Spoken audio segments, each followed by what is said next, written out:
بسم اللہ الرحمن الرحیم۔ تمام دوستوں کو السلام علیکم ورحمۃ اللہ وبرکاتہ۔ میرے پیارے دوستوں، بزرگوں، بھائیوں اور میری بہنوں، رمضان الکریم کی عظیم ساعتیں، رحمتوں بھری میٹھی میٹھی ساعتیں تیزی سے ہم سے جدا ہو رہی ہیں، اور تقریباً آج 18 روزے مکمل ہو گئے ہیں، اور یہ 18 روزے ایک خواب کی مانند ہم سے جدا ہو گئے، اور اگلے جو روزے ہیں وہ 11 یا 12 ہوں گے انشاءاللہ۔ اللہ کریم ہمیں جو باقی روزے بچے ہیں ان روزوں کو صحیح طریقے سے ادا کرنے کی اور ان دنوں کو صحیح طریقے سے اللہ کی عبادت میں گزارنے کی توفیق عطا فرمائے۔ اللہ کریم اس عظیم ماہ مقدس کی برکت سے آپ سب کے دلوں کی نیک جائز حاجات کو اپنی بارگاہ میں قبول فرمائے، اور حضور کی پوری امت کو اللہ تعالیٰ صراط مستقیم پر چلنے کی توفیق عطا فرمائے۔ اللہ کریم جل مجدہ نے محض اپنے فضل اور احسان سے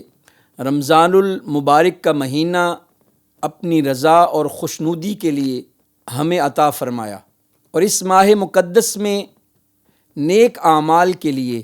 اور اپنے خالق و مالک اپنے پروردگار کی خوشنودی کے حصول کے لیے ایک ماحول امت مسلمہ کو فراہم فرمایا، تاکہ رب کو راضی کرنا اور اس کے پیارے محبوب صلی اللہ علیہ وسلم مبارک کی شریعت کو اپنا لینا ہر ایک کے لیے آسان سے آسان تر ہو جائے۔ رمضان المبارک میں ہر آنے والی گھڑی میں رب العزت کی طرف سے رحمتوں اور اس کی کرم نوازیوں کا بہاؤ تیز سے تیز تر ہوتا جاتا ہے، اور ابھی جو یہ دوسرا عشرہ ہے یہ بخشش کا ہے، اور جو تیسرا عشرہ انشاءاللہ آنے والا ہے وہ جہنم سے نجات اور جہنم سے خلاصی کا عشرہ ہے، اور وہ عشرہ انشاءاللہ قریب ہے۔ اور اس آخری عشرے کو اللہ تعالیٰ نے ایک اور خصوصیت عطا فرمائی ہے کہ اللہ کریم نے اس آخری عشرے میں لیلۃ القدر کو چھپا کے رکھا ہے، اور لیلۃ القدر کے بارے میں قرآن عظیم الشان کی جو سورۃ القدر ہے اس میں اللہ کریم جل مجدہ نے ارشاد فرمایا کہ لیلۃ القدر خیر من الف شہر۔ لیلۃ القدر وہ رات ہے جو 1000 مہینوں سے افضل رات ہے۔ اور میرے دوستو، لیلۃ القدر اگر نصیب ہو جائے، اور انشاءاللہ ضرور نصیب ہوگی، جو طلب رکھتا ہے سچی، اللہ کریم اس کو لیلۃ القدر ضرور عطا فرماتا ہے، لیکن اس کا ایک طریقہ کار ہے۔ اگر ہم اس کے مطابق چلیں گے انشاءاللہ تعالی اللہ تعالی ہم سب کو لیلۃ القدر ضرور عطا فرمائے گا۔ تو لیلۃ القدر جو ہے یہ 1000 مہینوں سے افضل رات اس کو قرار دیا گیا ہے، اور 1000 مہینے اس کو جمع کیا جائے ٹوٹل تو یہ 84 سال اور 4 ماہ کی عبادت بنتی ہے۔ میرے دوستو، پتہ نہیں کس کی زندگی 84 سال سے اوپر ہو، یہ تو اللہ ہی بہتر جانتا ہے، لیکن اگر ہماری زندگی میں اگر ہمیں لیلۃ القدر مبارک نصیب ہو جاتی ہے تو اس کی ساعتیں 84 سال 4 ماہ کی عبادت کے برابر ہیں، اور اگر آپ کو اپنی پوری زندگی کے ہر سال میں لیلۃ القدر نصیب ہو جاتی ہے تو اس کے کیا ہی کہنے ہیں۔ تو اللہ کریم ہمارے بختوں میں،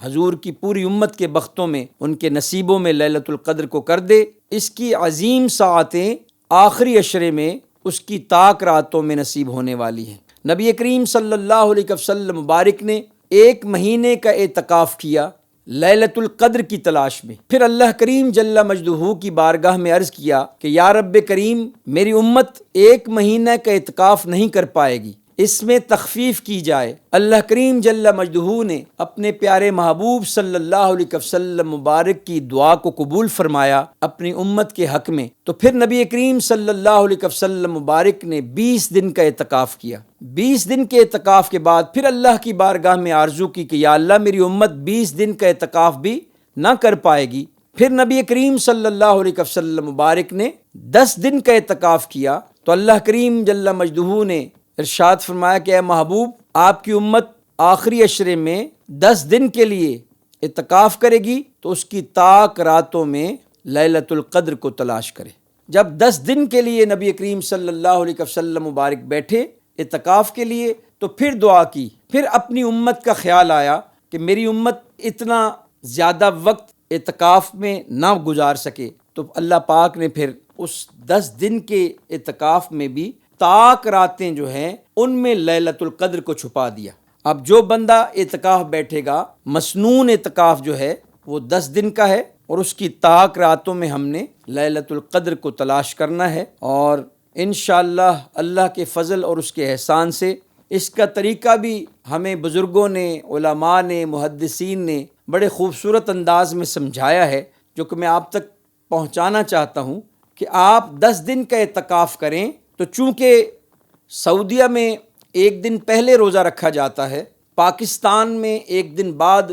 اعلان ہوتا ہے روزے کا، تو اس میں جو تو اس بات کو سمجھنے والے ہیں وہ تذبذب کا شکار ہوتے ہیں کہ لیلۃ القدر کو سعودیہ کے مطابق تلاش کریں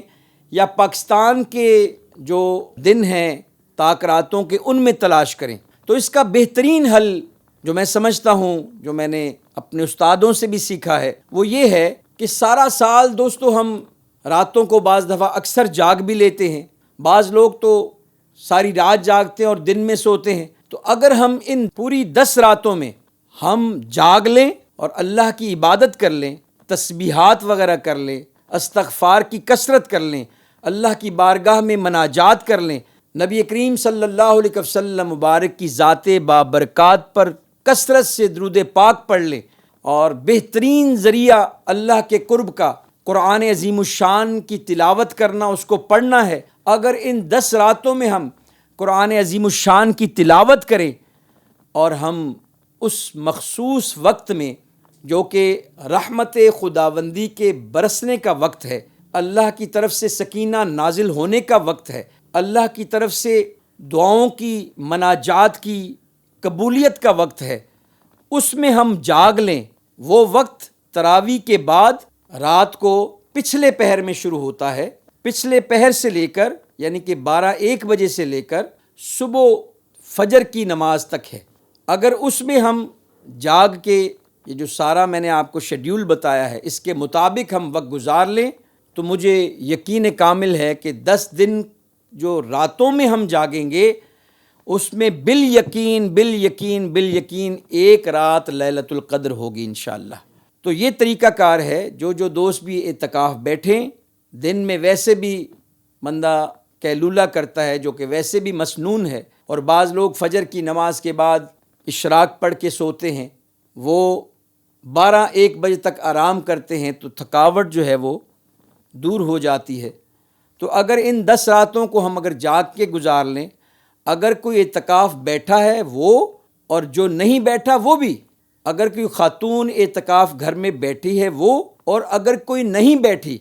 وہ بھی ان راتوں کو گھر میں جاگ کے عبادت کر کے، نوافل پڑھ کے، قرآن کی تلاوت کر کے اپنا وقت عبادت الہی میں گزارتی ہے، استغفار میں گزارتی ہے، یا کوئی شخص گزارتا ہے، تو انشاءاللہ ان 10 راتوں کا جاگنا ہمیں بالیقین لیلۃ القدر نصیب کر دے گا۔ اللہ کریم جل مجدہ اس آخری عشرے کی اہمیت کو ہم سب کو سمجھنے کی توفیق عطا فرمائے۔ یہ رمضان المبارک کے آخری جو 10 دن ہیں، اس مہینے کے قیمتی اور مبارک ترین دن ہیں، ان کو ضائع کرنا انتہائی زیادہ نقصان دہ معاملہ ہے۔ کوئی بھی شخص ان لمحات کو ضائع نہ کرے، ان لمحات کو عبادت میں گزارے۔ ان ایام کی قدر و منزلت کو سمجھتے ہوئے نبی کریم صلی اللہ علیہ وسلم مبارک بذات خود بڑے ہی اہتمام کے ساتھ عبادت کی تیاری تو فرماتے ہی تھے، ساتھ ہی دوسروں کو بھی اٹھانے اور ان راتوں میں عبادت کی شدید ترغیب دلاتے تھے۔ چنانچہ اس ضمن میں سیدہ کائنات عائشہ صدیقہ رضی اللہ تعالی عنہا فرماتی ہیں، عن عائشہ رضی اللہ عنہا قالت کان النبی صلی اللہ علیہ وآلہ وسلم اذا دخل العشر شد مئزرہ واحیا لیلہ وایقظ اہلہ، کہ جب رمضان کہ آخری 10 دن آتے تو نبی کریم صلی اللہ علیہ وسلم مبارک اپنا تہبند مضبوطی سے باندھ لیتے، یعنی اپنی کمر پوری کس لیتے، اور ان راتوں میں آپ خود بھی جاگتے اور اپنے گھر والوں کو بھی جگایا کرتے تھے۔ یعنی کہ آپ اس سے اندازہ کریں اس کی اہمیت کا کہ نبی کریم صلی اللہ علیہ وسلم مبارک ان راتوں کو خود بھی جاگ کر عبادت کر کے گزارتے تھے، اور اپنے اہل خانہ کو بھی لازمی شدت کے ساتھ ترغیب دلاتے تھے کہ ان راتوں کو اللہ کی بارگاہ میں جاگ کے عبادت میں گزارو۔ اور نبی کریم صلی اللہ علیہ وسلم مبارک ان آخری 10 دنوں کی اہمیت کے پیش نظر ان کی حفاظت کے لیے اعتکاف کی عظیم سنت ادا فرماتے تھے۔ اور اعتکاف جو ہے شریعت کی نظر سے عبادت کی نیت سے مسجد میں ٹھہرنے کو کہتے ہیں۔ آپ عام روٹین میں جب مسجد میں جاتے ہیں تو افضل طریقہ یہ ہے کہ اگر آپ نے جا کے وہاں پر نماز پڑھنی ہے، ظاہر نماز کے لیے بندہ مسجد میں جاتا ہے، تو آپ مسجد میں جب داخل ہوں تو مسجد کے ادب کا تقاضا یہ ہے کہ بعض دفعہ بندہ سستانے کے لیے تھوڑا سا لیٹ جاتا ہے، یا کبھی کوئی دوست احباب آ گئے تو محو گفتگو ہو جاتا ہے، یا کوئی چیز آ گئی ہے کھانے پینے کی تو بعض دفعہ بندہ پانی پی لیتا ہے، کھا لیتا ہے۔ تو آپ مسجد میں داخل ہوں تو ساتھ ہی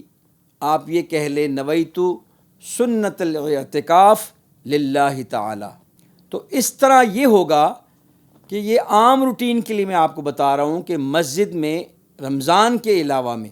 اور ویسے بھی جب آپ مسجد جائیں تو اپنا معمول رکھیں کہ جب آپ یہ الفاظ کہہ لیتے ہیں تو جتنے لمحات ادھر آپ مسجد میں رکتے ہیں، چاہے آپ کچھ بھی نہ کریں، خالی آپ سوئے رہیں، اللہ کی رحمت دیکھیں کتنی بڑی ہے کہ آپ سو رہے ہیں، آپ جاگ رہے ہیں، دنیاوی گفتگو کے علاوہ آپ آپس میں بات چیت کر رہے ہیں، یا آپ کھا پی رہے ہیں، وہ آپ کا سارے لمحات جو ہیں وہ عبادت میں شمار ہوں گے۔ یہ نفلی اعتکاف کہلائے گا کہ جب بھی آپ مسجد جائیں، خواہ وہ رمضان ہو یا غیر رمضان ہو، تو آپ مسجد میں داخل ہوتے وقت نویت سنت الاعتکاف کہہ لیں۔ اس طریقے سے آپ کے لیے وہاں پر کھانا پینا، سونا اور بات چیت کرنا سوائے دنیاوی معاملات کے آپ کے لیے وہ جائز بھی ہوگا، اور آپ کے لیے جتنا دیر آپ مسجد میں گزاریں گے وہ آپ کے لیے باعث ثواب ہوگا۔ اللہ کریم ہمیں عمل کی توفیق عطا فرمائے۔ اعتکاف میں بندہ اپنی تمام تر مصروفیات کو چھوڑ کر آخری 10 دنوں کے لیے رب کریم کے در پر ڈیرے ڈال کر بیٹھ جاتا ہے، اور گویا کہ وہ اپنے مالک کی بارگاہ میں یہ التجا کرتا ہے کہ یا رب، جب تک تو مجھے اپنے فضل سے، اپنی رحمت سے بخش نہیں دے گا، مجھ سے راضی نہیں ہو جائے گا، میں تیری چوکھٹ سے نہیں جاؤں گا۔ تو میرے دوستو، مزہ تو تبھی آتا ہے کہ جب آپ نے نبی کریم صلی اللہ علیہ وسلم مبارک کی بڑی پیاری عظیم سنت 10 دن کے اعتکاف کے لیے اپنے آپ کو وقف کر لیا، تو پھر مزہ تب ہے کہ آپ اپنے رب کو راضی کر کے مسجد سے باہر نکلیں۔ اس میں آپ کو چاہے گڑ گڑانا پڑے، روئیں، عاجزی کریں، اپنا دامن خالی کر کے اللہ کی بارگاہ میں اپنے آپ کو جھکا لیں، من کو صاف کر کے، دنیا کی آلائشوں سے نکال کے، کیونکہ اس وقت یا آپ ہیں تو یا آپ کا رب ہے۔ وہ خاص لمحات ہوتے ہیں جب آپ اپنا دامن خالی کر کے عجز و انکساری سے، تصنع اور بناوٹ کے بغیر اللہ کی بارگاہ میں عاجزی کرتے ہیں۔ تو میرے دوستو، اس عاجزی میں اگر آپ کے چند آنسو نکل آتے ہیں نا، تو سمجھ لیں کہ آپ کی جو مناجات ہیں، آپ کا اعتکاف جو ہے، آپ کی عبادات ہیں، اللہ کی بارگاہ میں انشاءاللہ قبول ہو گئی، اور پچھلے گناہ انشاءاللہ اللہ کریم نے آپ کے معاف کر دی ہے۔ تو ان 10 دنوں کو آپ نے خشوع و خضوع کے ساتھ گزارنا ہے۔ بعض دفعہ اعتکاف میں یہ ہوتا ہے، کچھ لوگ ایسے بھی ہوتے ہیں کہ جو وہ قلبی کیفیات نہیں رکھتے جو کہ اعتکاف میں بندے کی ہونی چاہیے۔ تو آپ کا کام ہے کہ آپ اعتکاف بیٹھیں تو پیار اور محبت بھرے لہجوں سے ان لوگوں کو بھی اللہ کی طرف دعوت دیں کہ یہ دن ہمیں جو مل گئے ہیں، پتہ نہیں اگلے سال ہمیں یہ لمحے نصیب ہوں یا نہ ہوں۔ تو ان کو بھی آپ جو ہے ان مناجات میں، اللہ کے ذکر میں ان کو بھی دعوت دیں جو اعتکاف میں وہ کیفیات نہیں رکھتے۔ تو جب آپ ان کو بھی دعوت دیں گے تو وہ جو اعمال کریں گے ان کا ثواب بھی اللہ کریم آپ کے حصے میں ضرور شامل فرمائے گا۔ رمضان المبارک کے آخری 10 دنوں کا جو اعتکاف ہے یہ سنت مؤکدہ علی الکفایہ ہے، یعنی نبی کریم صلی اللہ علیہ وسلم مبارک نے ہر سال اس کا اہتمام بلا ناغہ کیا ہے اور صحابہ کرام کو اس کی ترغیب دلائی ہے۔ چنانچہ اس ضمن میں حدیث مبارکہ ہے، عن عائشہ زوج النبی صلی اللہ علیہ وآلہ وسلم ان النبی صلی اللہ علیہ وسلم کان یعتکف العشر الاواخر من رمضان حتی توفاہ اللہ ثم اعتکف ازواجہ من بعدہ۔